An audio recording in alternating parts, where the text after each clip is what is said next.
No exactamente, pero más o menos soy yo. Yo por lo menos escribí la novela, eso es seguro. Así que eso es todo como presentación mía. Bueno, justamente ayer fue el día, ayer fue el día del escritor, se conmemoraba el nacimiento de Leopoldo Lugones, que terminó la isla precisamente, muy mala manera. Sí, terminó con su vida, alquiló una habitación en una posada, se tomó una botellita de cianuro, creo que había sido, y cuando lo llamaron para la cena no estaba, lo fueron a buscar, no lo encontraron, se olvidaron de él, lo encontraron al día siguiente, muerto, envenenado, tirado en el piso. Así terminó. Lo bueno es que gracias a él festejamos el Día del Escritor. Y ayer no sabía quién saludar, si saludar a Tomás Fernández, a Kim Baker, a cuál de tus heterónimos y por qué tenés tantos heterónimos.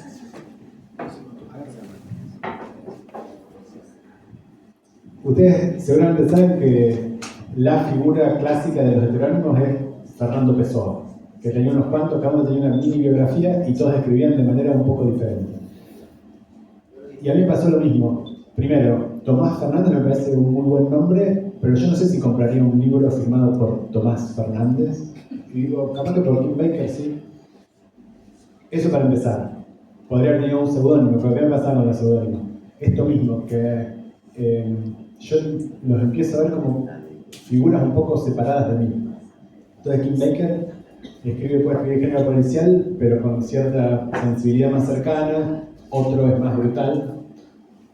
Aaron James, el del Territorio, escribe ciencia ficción y fantasía, y sí, yo firmo con mi nombre la poesía, el teatro y las cosas, digamos, de no ficción.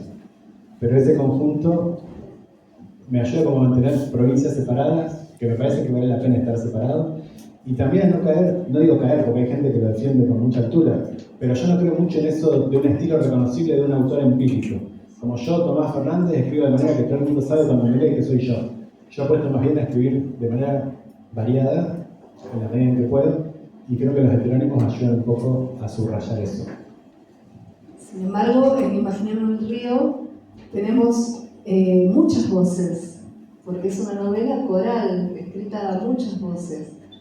¿Cómo además de tomar la voz de un autor construido, que es Kim Baker, cómo lográs tomar las voces narrativas de todas las personas que aparecen en Imaginando un río contando la historia? Bueno, los que hayan intentado escribir una novela polifónica seguramente sabrán que lo más complicado, y yo no estoy seguro de haberlo resuelto bien, lo más complicado es hacer que las personas hablen de manera distinta, reconocible, más o menos querible y hasta cierto punto encantador según quién sea el personaje, pero que no hablen todos igual, porque nosotros tendemos a hablar más o menos parecido. Ese diferenciarse quizás es lo más difícil y lo que yo creo que tengo que seguir investigando para lograr que me salga mejor en el futuro. Me parece que la primera persona tiene una especie de inmediatez y de foco automático y de ignorancias bien justificadas que son muy motivadoras para escribir una historia. Entonces, vos escribís en primera persona, ya hay ciertas cosas que vas a saber y ciertas cosas que no podés saber. Eso te da un montón de posibilidades, en términos de suspenso, curiosidad, etc. Pero también te limita, porque hay cosas que justamente no podés saber. Entonces, esta interacción de ignorancias y conocimientos y focos según los personajes me permitió, me parece, ir por la historia tomando vericuetos que hubieran sido muy artificiosos si hubiera escrito en tercera persona, pero que en primera persona estaban justificadas justamente porque eran una sumatoria de primeras personas. Y también, primero, existía la trama de la desaparición y de la investigación no había casi nada. Lo bueno de una novela polifónica es que podés agregar un personaje entero fácilmente. Y todos los monólogos de la prosecretaria de Benedetto son de una segunda capa, la que escribí, digamos, en la segunda semana. Y la novela polifónica tiene eso también, que se podría aumentar infinitamente, no en términos de trama, sino en términos de significado o impacto de las cosas que suceden en la trama. Eso yo lo descubrí en esta novela y me pareció hermoso. Y además de divertido, el juego de la polifonía y y de los saberes y no saber de cada personaje, también está el armado de la trama policial. Y ahí nos metemos en el problema del género. ¿Querés decirnos algo al respecto? Yo quiero decir algo al respecto, que no sé si es un policial, porque supera, excede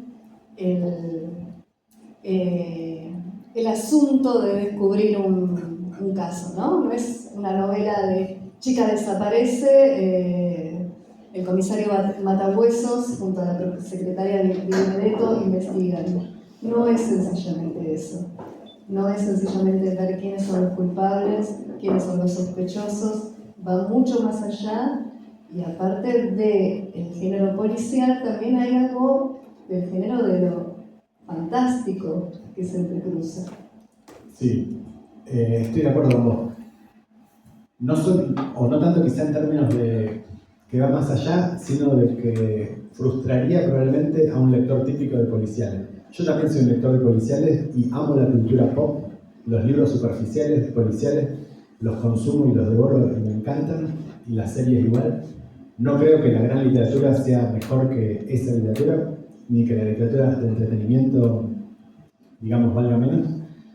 Y yo creo que quería escribir algo más de ese estilo, pero fracasé, como vos decís, porque se volvió, o sea, no sé cómo decirlo, pero el desarrollo de los personajes fue llevando la novela casi inevitablemente hacia otro lado, pero estaba muy influido por el género. Yo me acuerdo que en esa época estaba con una chica mucho que se pensaba que yo solo leía policiales. Yo decía, no, pues yo me dedico al griego, o sea, yo leo Homero, leo Shakespeare. Me decía, no, vos para mí solo lees policiales. Y tenía razón, porque en esa época solo leía policiales e historias de asesinos seriales también. Ella estaba preocupada porque pensaba por qué le puede causar tanto interés a este hombre todo ese tema. Bueno, nunca le puedo resolver, o sea, sí puedo decir para escribir una novela, pero eso, por supuesto, no es una respuesta.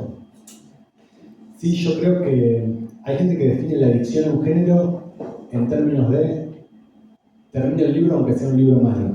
Yo en ese sentido soy un adicto al policial, como no soy adicto ni a la fantasía ni a la ciencia ficción. Yo generalmente cuando empiezo a escribir un policial lo termino, siempre.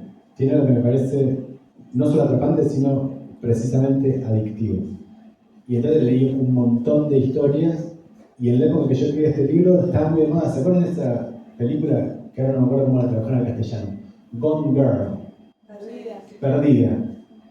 Esa fue la primera que me hizo prestar atención al género mujer joven desaparece.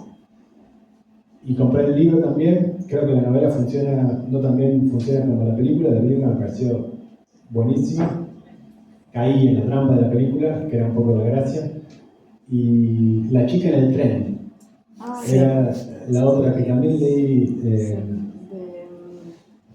Maxwell. El nombre no me acuerdo, el apellido Maxwell. Mira, La chica en el tren. Ya me olvidé. Que también es polifónica, es una novela coral también. Y también en esa época salieron como 15 novelas en inglés que tenían el nombre de chica, girl, en la tapa y que tenían que ver con una desaparición. O sea, estaba en el aire, estaba muy de moda. Y por supuesto que tiene algo de muy... Es un disparador automático de la curiosidad. Desaparece una mujer joven, hermosa, más o menos querible y no sabemos qué pasó. Bueno, thriller. ¿Qué va a pasar en el futuro? Vamos a ver qué pasa. Mirada hacia adelante, suspenso. Ahora está viendo una serie en Netflix que se llama Department Q, donde la que desaparece es una mujer más vieja y bastante odiosa, pero bueno, el mecanismo es el mismo. Desaparece una mujer, ¿qué pasó con ella? Pongámonos a ver. Entonces yo creo que el género, como los clichés, siempre son un buen punto de partida, no siempre son un buen punto de llegada. Yo siempre suelo empezar por lo menos con esto, clichés, personajes más o menos estereotípicos y después a experimentar. Te voy a decir que no parece que estás recurriendo a un cliché, porque a la vez que estás presentando a una mujer desaparecida, el libro comienza con una aparecida, con una mujer que aparece, que es otra mujer y que estás poniendo a discutir los géneros. Eso es verdad. Hay un autor francés que tiene apellido inglés, se llama Julian Green. Escribió montones de cosas. pero yo lo que más recuerdo es un cuento que le gustaba mucho a Borges que se llamaba El viajero sobre la tierra, o El viajero en la tierra. Y en ese cuento, la gracia es que aparecen dos personajes principales. Y uno de los dos, nos enteramos al final, es una alucinación del otro, que es el narrador. Y yo, en ese momento, se me ocurrió la idea de escribir un cuento donde el narrador, entre comillas, fuera la alucinación de la otra persona. Después cada uno que lo interprete como quiera o pueda. Pero lo que a mí me pasó cuando escribí ese cuento es que tenía un mecanismo que me parecía que funcionaba bien, de, por un lado narrador, por el otro lado relación entre historia y, digamos, artificio narrativo, pero le faltaba la historia propiamente dicha. Entonces yo dije, ¿qué pasaría si aplicando esa técnica más general del cuento, contara la historia de una chica desaparecida? Y de ahí surgió un poco la idea marco para esta historia. Porque ustedes a lo mejor saben casi todo, no sé si casi todo, pero yo seguro. Un escritor muchas veces no piensa tanto en términos de quiero contar esta historia, sino quiero que mi narrador sea un pájaro, por ejemplo. O quiero que transcurra en el año 2300. A veces cosas que parecen muy laterales son la punta del hilo del que tirar. No siempre la historia. Porque una historia con tiempo y esfuerzo siempre la terminamos anudando. Las historias son relativamente dóciles. Siempre podemos escribir una historia espectacular. De hecho, todos los días escuchamos historias increíbles que si las agarrara un gran novelista haría grandes novelas. No son grandes historias lo que faltan. Me parece, por lo menos a mí, no es lo que me inspira a buscarle la manera de entramarlo, sino estas pequeñas puntas del hilo. Pequeñas puntas del hilo, pero sin embargo construís personajes súper complejos, muy ricos, con los que o el lector empatiza, de golpe los odias, los volvés a querer, les tomas cariño y después querés que lo maten, que lo encuentren y que le peguen muchas trompadas como todas las trompadas que liga el duende. Para los que no lo leyeron todavía, se lo pueden llevar hoy, firmado por Tomás Fernández o por Kim Baker, depende de cómo te pidan que firmes. Lo pueden adquirir acá, los ayudamos a contar eso, está con descuento. Si no, lo pueden conseguir en la tienda virtual de Dragones de Papel. Quería decir eso, no olvidarme. Y también que Tomás les dejó una hoja en blanco en las mesas, por si quieren escribir preguntas. También pueden levantar la mano, hacer una pregunta, interrumpir algo, alguna inquietud que tengan. Pero si no las escriben, nos las acercan, para los tímidos es esto, claro. Y nosotros las leemos. Dicho esto, quería un poco que cuentes de qué va la novela, sin spoilear. Eso, claro, para mí es muy difícil, como es muy difícil también hacer una sinopsis de una novela para mí. Pero si tuviera que decir en 2 palabras, es: Hermana llega misteriosamente a casa de Hermano en la isla del Tigre. Hermano dice, tenemos que cumplir una misteriosa también misión con ciertos viejos, y al mismo tiempo parece enamorado, lo cual dificultaría la misión de una mujer casada, y esa mujer de pronto desaparece. Eso sería para mí el puntapié inicial. Porque la pregunta también es ¿quiénes son los monstruos? Bueno. Claro, porque cuando mandaste la novela, primero se la mandó a Griselda y Gustavo en papel, ellos la empiezan a leer y ven que es una novela sobre la isla, y me dicen, Paola, tenés que leer esto. Totalmente. La isla. Tenés que leer esto. La empecé a leer, no la pude largar y al 4o 5 capítulo le dije, chicos, esto es una novela para un premio, por favor, déjenme participar. Y acá estoy. La novela antes no se llamaba Imaginen un río, se llamaba Monstruo bajo la piedrita. Sí. Contanos un poco. Bueno, justo estuvimos hablando con mi tía, que está por ahí. Ahora saben que tenemos la luz de frente, eso me hace sentir que estoy como en un recital, como si fuera una estrella de rock. Está buenísimo. Pero no los veo muy claramente. Y mi tía justamente se había quedado con esta idea de levantamos una piedrita y nos esperamos que abajo esté el monstruo. Y quizás no está el monstruo, pero en la medida en que podamos pensar que está el monstruo, lo construimos y de repente quizás sí está el monstruo. Esa cosa un poco ambigua de que hay monstruos por todos lados Como se acuerdan de ese poema de hay cadáveres, Sí. como levanto la tapa y hay cadáveres, abro la puerta y hay cadáveres, yo me imaginaba lo mismo con los monstruos. La isla, todos los que hayan estado ahí, digamos, largo tiempo, saben que es un lugar paisajísticamente y por otros motivos muy encantador y también es un lugar muy oscuro. Esa combinación yo la sentí muy fuerte ahí. Entonces puede haber monstruos por todos lados según cómo estemos nosotros receptivos para encontrarlos. Y esa cuestión de que fuera una piedrita y no una piedra, me parece que tiene que ver con esta cuestión que yo trato siempre de tener, de que sea tenebroso pero a la vez un poco tierno y que el afecto, en cierta medida no digo que gane la partida, pero por lo menos que esté presente. No una novela básicamente oscura de pe a pa, sino con su luminosidad también en el diminutivo, que aparte yo sé describir muchos diminutivos. Agrego que creo que el título es muy superador. Cuando dijimos charlemos sobre un nuevo título y sobre la posibilidad de un nuevo primer capítulo, yo dije sí, buena idea. Otra pregunta, porque acabas de decir que cuando uno pasa mucho tiempo en el Tigre, bueno, esto es lo que parece, ¿no? Ya surge este misterio, ¿no? Pero en algún momento vos dijiste que la escritura de la novela empezó antes de que llegaras al Tigre. Y eso es una incógnita que me quedó y la verdad que a día de hoy no entiendo cómo, o sea, no sé, tenés una máquina del tiempo.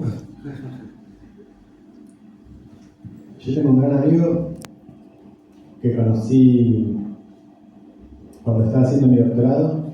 Los dos éramos emigrados en Bélgica y él tiene una casita en Tigre en la que está inspirada la casa de Imagina un río. Y aunque el río no lo dice, la novela no lo dice, yo estaba pensando específicamente en el río Capitán, eso sí lo digo, y Arroyo Las Casas. Eso no lo digo, pero cualquiera que conozca a este chico lo va a saber. Yo a esa casa había ido unas pocas veces, tenía cierta idea medio turística de Tigre. Lo que no había hecho nunca es vivir recién después. Lo que me pasó varias veces con novelas. Yo no sé si a todo el mundo le pasa igual, pero yo escribo generalmente novelas sobre cosas que en cierta medida deseo, anhelo, quiero vivir, no literalmente, no anhelo ninguna desaparición ni persecución, pero sí en términos habitacionales. Me daba mucha intriga y me despertaba mucha fascinación la isla de Tigre. Tan cerca de Pergamino no. No tan cerca de Pergamino, pero sí tan cerca de Cava, dentro de todo, y a la vez tan distinta, y a la vez tan cerca del agua, con la que siempre tuve una relación de mucha cercanía. Y entonces me pasó que yo estaba en esa época, en el año 2016, había conseguido una beca para ir a estudiar a Múnich, pero antes de que empezara la beca propiamente dicha, tenía 2 cursos de idioma alemán, cada uno duraba más o menos 4 semanas. Y entre un curso y otro tenía, creo que 2 semanas libres. Y en la primera de esas semanas escribí la primera versión de esta novela. Y después yo ahora me estaba acordando de por qué ahora me dio la tentación de nuevo de volver a los McDonald's a tomar café. Y es porque yo creo que los lugares un poco deprimentes y oscuros son muy productivos o impulsadores de la actividad narrativa. Yo, si estoy en una cabaña espectacular en Bariloche o estoy con gente hermosa cerca, no tengo tanto deseo de escribir, pero en esos lugares sí. Y me acuerdo mucho hay un McDonald's muy céntrico en Múnich, y no lo puedo jurar, pero estoy seguro de que escribí varias partes de la novela ahí. No se siente la distancia. Como isleña, debo decirte que yo siento que lograste retratar la isla a los isleños. Uno de los sospechosos es el dueño de la lancha almacén, alias el duende. Y desde que yo leí esta novela, cada vez que viene el almacenero y la paro, yo lo miro fijamente a los ojos al almacenero a ver si es el asesino, el secuestrador, el amante o el inocente que va a pagar por todos. Y el hombre no entiende nada, me vende igual, pero no entiende nada. Probablemente piensa, otra loca de la isla. Pero te metiste muy bien al ¿querés decir algo? contame. No, quería decir que hay mucha locura en la isla. O sea que si pensaba eso, capaz tenías un poquito. No, Sí. en particular. Bueno, hay en la película esta, la de Viggo Mortensen, que ocurre en la isla, que se llama Todos tenemos un plan. Dicen en un momento cuando van al almacén a comprar, dicen, acá nadie pregunta nada. Pero la otra parte es que lo que se dice en los hileros de Tita Merelo, se dice, acá se sabe todo. Y también en la isla hay mucha fantasía, hay mucha fantasía. Yo cuando me mudé me inventaron un montón de ocupaciones, ninguna tenía que ver con editor, por supuesto. Pero yo me dedicaba a 200 cosas diferentes, era genial, iba por la isla enterándome de mi vida, cosas que yo no había hablado con nadie. Era buenísimo. Y eso lograste retratarlo en tus personajes. ¿Cómo decías? No, perdón, que eso mismo pasa en Pergamino, no hace falta ir a la isla para eso. Claro, los pueblos, ¿no? Sí. Pueblo chico. El otro día me enteré de algo genial. Una compañera de natación que es una remera de muchos años, fue capitana del equipo del avión. Primero porque rema, ¿no? Porque rema, sí. En bota de remo, de los de paseo, los que tienen ya cientos de años. Me dice, ¿vos sabés por qué el río Capitán se llama Capitán y el Sarmiento se llama Sarmiento? Me quedé helada. Y me dice, Sarmiento le puso Capitán Sarmiento a toda esa traza que es el capitán que viene desde el Paraná, va bajando del Paraná, hace 2 curvas muy cerradas y se convierte en el Sarmiento. Todo ese río es un mismo río, ¿no? En la carta náutica, Sarmiento dice, se va a llamar como mi hijo que murió en la guerra, Capitán Sarmiento. Y le pusieron Capitán Sarmiento, ¿no? Entonces las cartas náuticas tratan de escribir el nombre lo más alargado posible para que tape toda la traza, ¿no? Y como hay 2 curvas en el medio muy cerraditas, donde está Prefectura, donde está la isla de descanso de Blaquier, era de Blaquier, me parece que la vendió, van las estrellas a hacer fiestas y hay muchos mitos al respecto también.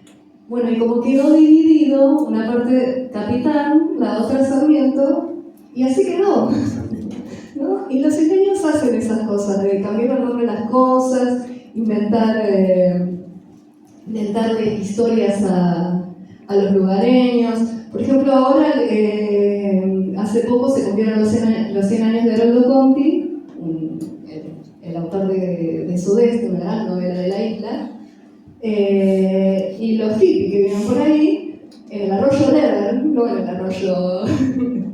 arroyo Gambado y Nuevo Fulminante, que es donde vivía Haroldo Conti, decidieron que el arroyo Lever, que se llama Lever porque Lever es la inmobiliaria que Lotier vendió, ahora el Lever se llama Conti, y está a 200 metros de donde está el museo de Haroldo Conti, que es la casita de Haroldo Conti, y a 100 metros del almacén de Don Haroldo. Entonces cuando vos decís, voy a lo de Conti, ¿lo de dónde? A ver a quién. Me pasó una vez de citarme con una persona en lo de Haroldo, me dijo en lo de Haroldo, y yo entendí que era lo de Conti. Me fui al museo y el otro estaba en el almacén. Y esas cosas pasan en la isla solamente, me parece, no sé, en Pergamino deben pasar cosas similares, pero todo esto tenía por el agua, con botes, canoas, diferentes tipos de embarcaciones, botas de las botas pampero porque nos embarramos todo el tiempo. Y a mí me parece que el gran héroe colectivo que se construye en tu narración es esta horda de personas que hacen un festival para juntar plata para el rescate de Sasha, y creo que es un momento épico de la novela. Yo no sé cómo llegaste a eso, contame por favor. La cuestión de un festival que ayude a la policía o a los esfuerzos de juntar fondos, creo que lo he visto de algunos lados. La diferencia quizá es que, como en cualquier comunidad cerrada, como también en Pergamino, hay una línea muy marcada entre el forastero y el local. Y yo creo que probablemente te puedas quedar 10 años, igual se sigue sintiendo esa diferencia. Entonces, en este festival, lo que lo que yo creo que, o por lo menos lo que yo esperaba que se viera un poco, era esta estratigrafía o especie de capas geológicas según, bueno, muy cercano a la isla, muy cercano a Saya, muy cercano al marido de Saya, qué pasa con esto, qué pasa con aquello. No sé, ¿a vos qué te pareció del festival? Es un momento maravilloso, yo creo que se puede hacer toda una película con esa escena, porque pasa de todo. No les quiero spoilear, pero están los hippies de la isla que hacen circo, que hacen festivales, que tienen esta cosa. También el 2016 y la movida de Ni Una Menos está como plasmado, y esto del movimiento de masas, mientras está nuestro protagonista, de quien no hablamos nada todavía, Pedro, está Pato, Patricia Rivarola, que es el marido de Saya, que es la que desaparece, que también es un recién llegado a la isla, es un sospechoso, y todo ocurre en la casa de ellos, al lado de la casa de los Galarza, que son quienes son señalados como los monstruos. Y está la policía, y está la prefectura, y está el malabarista que juega con fuego. Es una gran escena. Quería decir